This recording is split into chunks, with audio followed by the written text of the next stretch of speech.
es cierto que todos los caminos conduzcan a Roma. Los lugares donde podemos ir son casi infinitos. ¿Ya decidiste dónde quieres ir hoy? Piénsatelo bien para no equivocarte. Toma en cuenta que el tablero de ajedrez ha cambiado. Hoy el rey se ha enterado que va desnudo. Y cuando el poderoso lo olvida, la verdad se encarga de desnudarlo. Hay que tener talento para pensar fuera de la caja, para combatir los prejuicios, los ajenos, pero sobre todo los propios. Cada quien posee una pieza única del rompecabezas. Por eso intentamos dialogar, para armarlo juntos. La palabra nos libera y la conversación nos empareja. Aquí no hay lugar común. Aquí no hay lugar común. Este sábado de fiesta tenemos a Carmen Bollosa, una de las grandes de nuestras letras mexicanas, escritora, poeta y una alma inquieta casi en cualquier cosa que ha tocado, editora, hacedora de libros. Carmen, me da muchísimo gusto tenerte aquí. Ricardo, es un privilegio platicar contigo. No es solamente que seas un gran conversador, sino que eres un gran intelectual. No, te agradezco. Una persona preparada, respetuosa, cálido al hablar. Muchas gracias. No, Carmen. Es un placer. Me quiebras con esta introducción. Casi parece que me vas a entrevistar tú. No, es que es cierto. Tengo un defecto en la vida y es que me gusta decir lo cierto, la verdad, y luego hago unas impertinencias espantosas. Y en este caso, por suerte, la verdad no me hizo ser lo que suelo ser, que es un impertinente.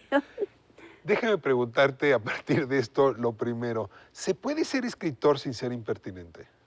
Yo creo que sí. Yo creo que hay muchos escritores que saben ser muy diplomáticos, que tienen este toque.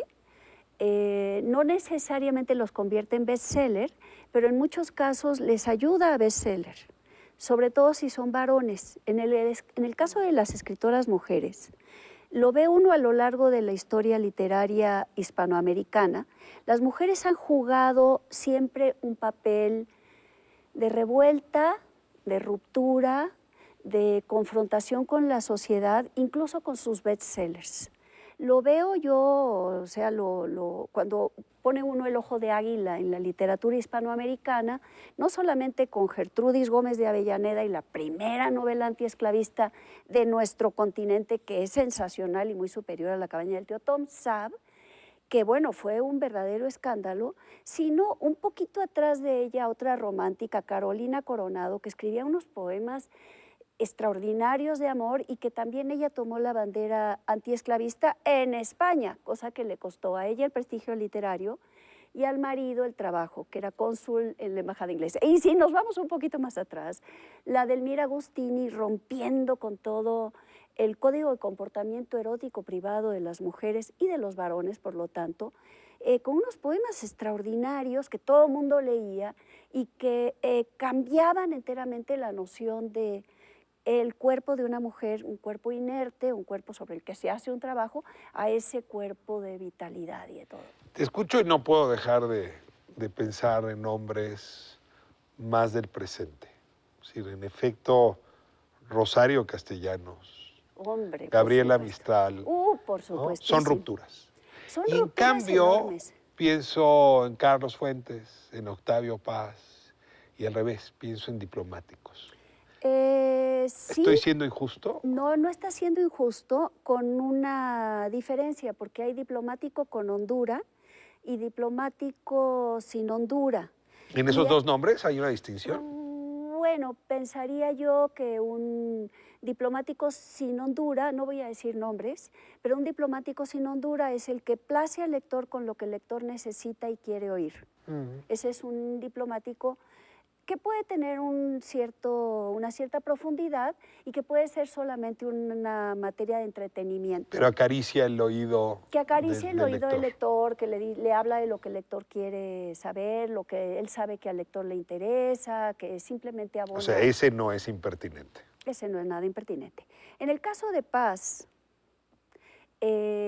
Paz muchas veces dijo cosas muy irritantes, no solamente con su ogro filantrópico, no solamente al hablar del asunto de la violación y la Malinche, que ahora ya todos lo oímos y creemos que es un chicle mascado, pero que no es un chicle mascado y muchísimo menos lo fue.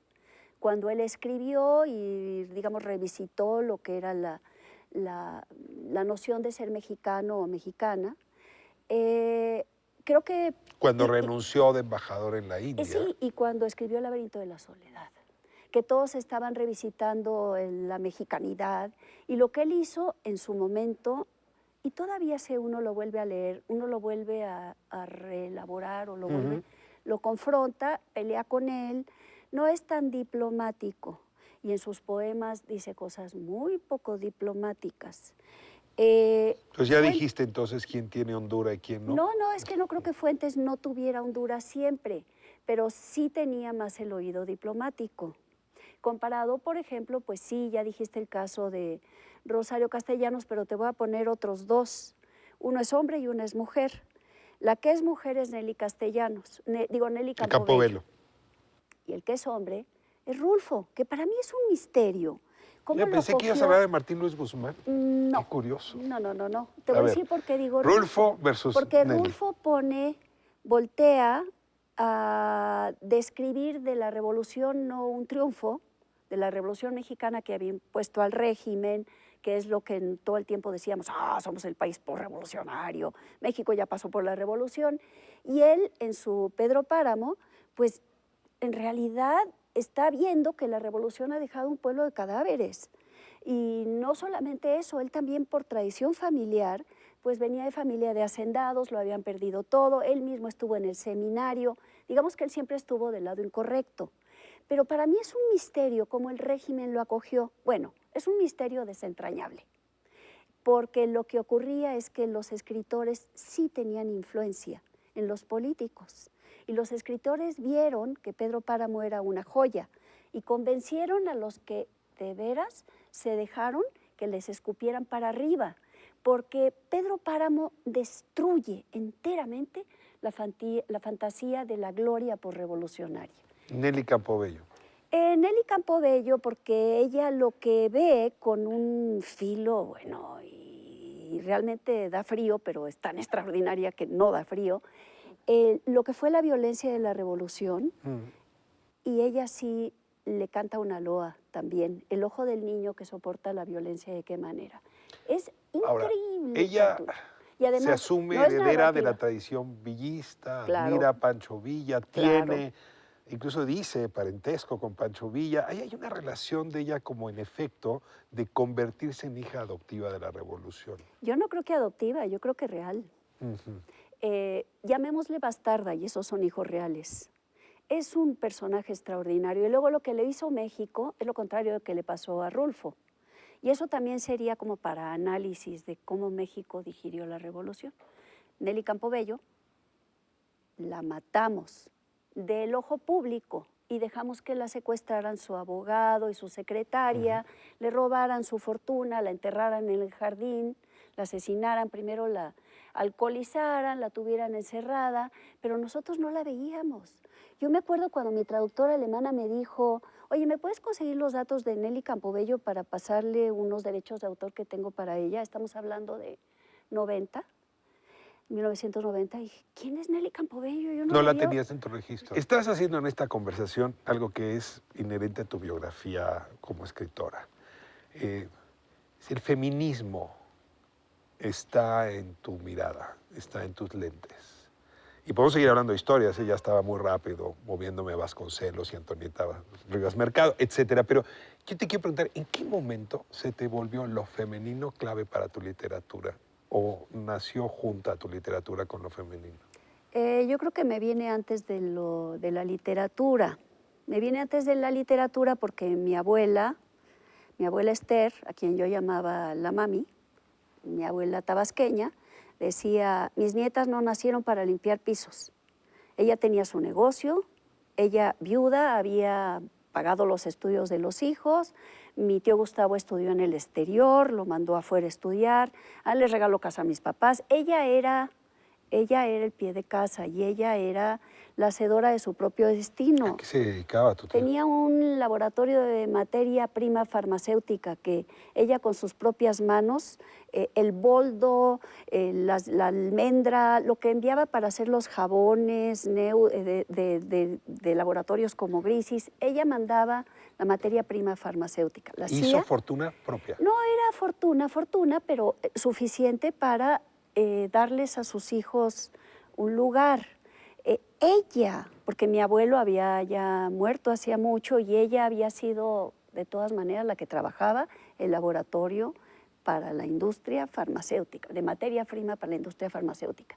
Y ella decía lo que digo, y era una mujer que venía sin ninguna preparación académica y quería para todas nosotros que tuviéramos la mejor preparación. Le rompió el corazón que yo no siguiera en la universidad, que no verme con una toga recibida. Le parecía algo que no podía hacer. De todas maneras, mis libros la consolaban. ¿Y esa imagen de mujer está hoy todavía como referente en tu brújula? Mi abuela materna, yo no hay día que duerma sin ella.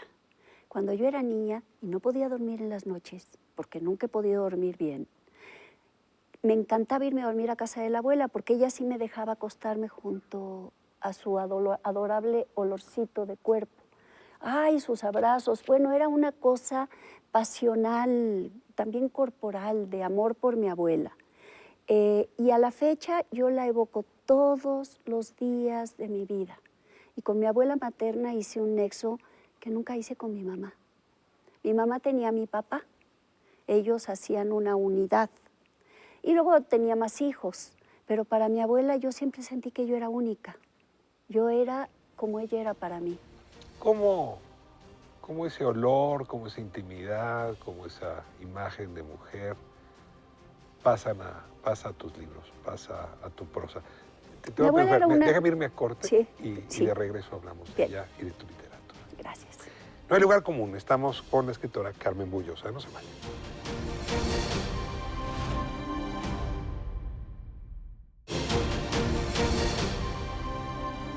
Carmen Buyosa con nosotros el día de hoy. Carmen, de veras, muchas gracias. Y bueno, nos hablabas un poco de esta imagen de tu abuela que marca, ¿no?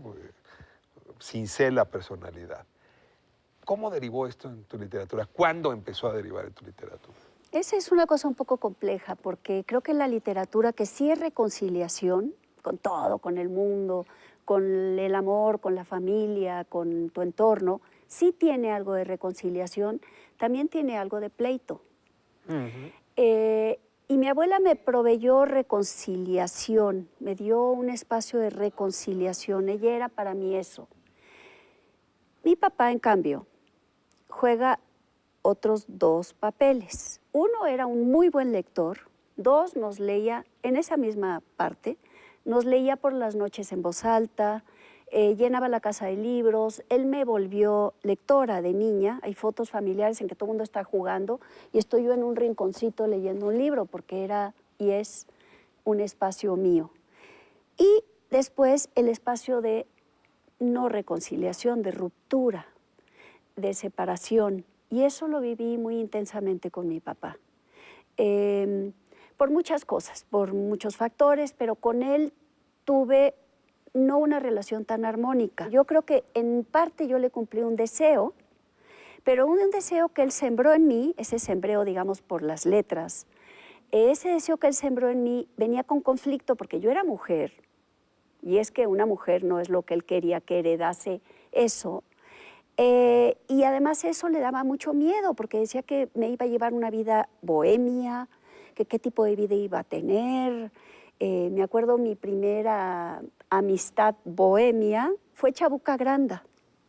Chabuca Granda llegó hospedada a casa del embajador del Perú. Las hijas del embajador del Perú estaban en mi escuela. Estaba esa señora a la que le gustaban los poemas y cosas como a mí. Ellas ya no sabían cómo pasearla y me la presentaron. Y fue para mí una persona maravillosa en mi vida. Yo tenía 15 años, Chabuca leyó mis poemas, hablábamos de poetas, me presentó a César Vallejo, me habló de los grandes poetas que yo no conocía. ¿No regresaste a casa con tu Bueno, fue cabeza algo- puesta después de esa vez? Fue algo extraordinario y venía el 31 de diciembre, porque ella estuvo como 3 meses en México. Y venía el 31 de diciembre y me invitó a pasar el Año Nuevo con ella y sus amigos poetas. Y pedí permiso a mi papá y mi papá dijo, no, drogas, sexo, vicio, no, qué horror.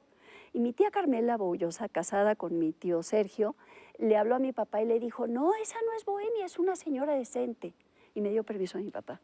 Pero era el miedo a quién sabe qué mundo, que no era del movimiento familiar cristiano como él, me iba a llevar mi vocación de las letras. Ruptura y reconciliación, creo que pueden ser dos palabras que tienen que ver con tu biografía. No quiero perderme esta entrevista sin preguntarte por esta ruptura y reconciliación que implica pasarte a vivir del otro lado. Vives en Coyoacán y en Nueva York, en un momento donde los dos países pues traen más de ruptura que de conciliación. Y estás otra vez usando a la literatura para distinguir lo que une y lo que separa. Cuéntame un poco de esta experiencia en Nueva York y las letras hispanas vistas desde Nueva York. Primero te digo que creo que ahí parecería que hago con esa situación mía binacional, porque estoy casada con un neoyorquino, he dado clases en universidades en Nueva York muchos años. Creo que ahí es más un asunto de prácticamente de psicosis, porque la neurosis de Estados Unidos, natural a ella misma, y el hecho de que nosotros seamos su punching bag favorito, para mí fue muy extraño llegar a Nueva York por una temporada. En realidad acepté o pedí una beca en la Biblioteca Pública de Nueva York, es como empecé mi vida neoyorquina, porque mi hija quería estudiar en la Stella Adler, porque los grandes actores que ella admiraba habían estudiado en la con Stella Adler. Y esto me llevó a un encuentro con una América Latina que me fue muy peculiar y muy extraña. Gabriel García Márquez cuenta que él se dio cuenta que era latinoamericano cuando se fue a estudiar a París y allá conoció pues, a otros latinoamericanos, que antes no tenía ese nivel de conciencia. Tengo la impresión, Carmen, que en esta época, pues no sé si hasta allá, hasta Nueva York, pero sí los Estados Unidos, particularmente los estados del sur, que es donde estamos concluyendo tantos latinoamericanos, están jugando ese papel de entregarnos conciencia continental. Creo que dices algo muy importante y es absolutamente verdad. Pero yo tuve mi experiencia latinoamericana previa y fue ser joven en México en los 70s. ¿Cuándo Chabuca Granda? Bueno, después de Chabuca Granda, cuando ya entré a la universidad y cuando llegaban todos los exilados de la Operación Cóndor, los argentinos, los chilenos, los bolivianos, cuando ya vivían aquí los guatemaltecos, los colombianos, cuando México era una capital de la América Latina intelectual, en la universidad, en los corrillos de escritores, en el mundo de los pintores, estábamos llenos de latinoamericanos. Y además era la hora en que oíamos cantar la nueva trova, las canciones latinoamericanas.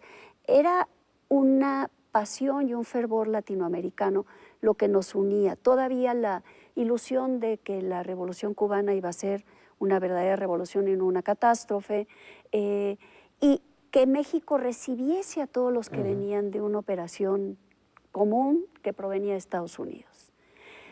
Después de eso, América Latina perdió la electricidad, posiblemente porque la Revolución Cubana quedó emponzoñada, ya no había ni la página frontal de los periódicos internacionales para hablar del caso América Latina, ni tampoco algo que nos conglomerase, y además lo que dejó la Operación Cóndor, o sea, los países divididos, las guerrillas, ya lo sabes. Me quedan muy pocos minutos, este es un fragmento de una conversación mucho más larga, pero no quiero dejar tu poesía fuera, porque sí, 18 novelas, pero tu poesía ha sido también sello de identidad muy potente, donde estos temas, por cierto, están muy presentes. Estás presentando el libro ahora.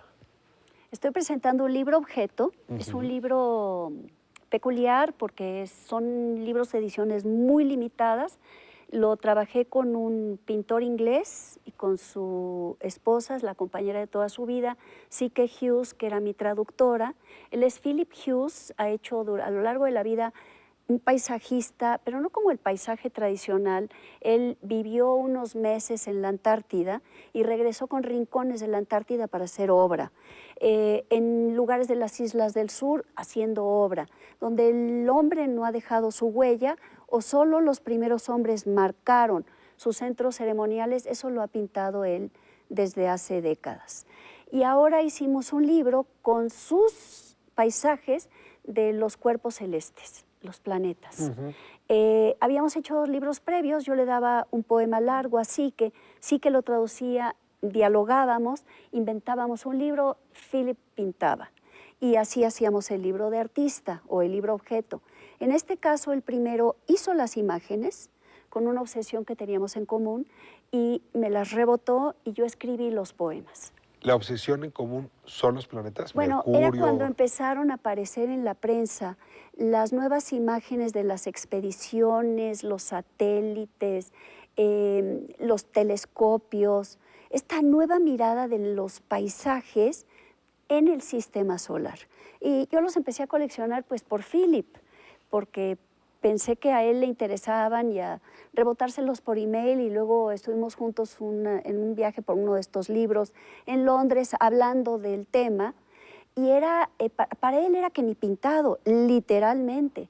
Se ha metido o lo ha vuelto como un territorio de su propio ojo de pintor, estos paisajes de los cuerpos celestes, los planetas enanos, los satélites del planeta solar. Estamos traspasando fronteras y esta reunión entre pintura y poesía es una forma de producir algo distinto. Estamos en la época de los trans, trans, donde los géneros, hombre, mujer, se discuten de una manera diferente y creo que también poesía, novela, periodismo, literatura, artes y artes, periodismo, literatura, ciencia y poesía. Pienso que es de lo mejor, de lo difícil que estamos viviendo estos días. Conflicto y reconciliación en lo trans. En efecto. Y le pondría menos conflicto, le llamaría reconciliación. Y este es un libro trans, muy pocos ejemplares. Hay uno en México que se va a exponer, se está exponiendo en el Seminario de Cultura Mexicana. Ahí en Presidente Mazarik. En Presidente Mazarik, en la hermosa galería que tienen, nos abrieron las puertas para este proyecto trans. Si yo quiero verlo, ahí estoy. Ahí estará, está abierto literalmente, digamos, de piernas abiertas. El libro estará entregado al que se quiera asomar a verlo. Me da mucho gusto, de veras, tener este trozo de conversación. Ojalá y podamos tener muchos de cada público.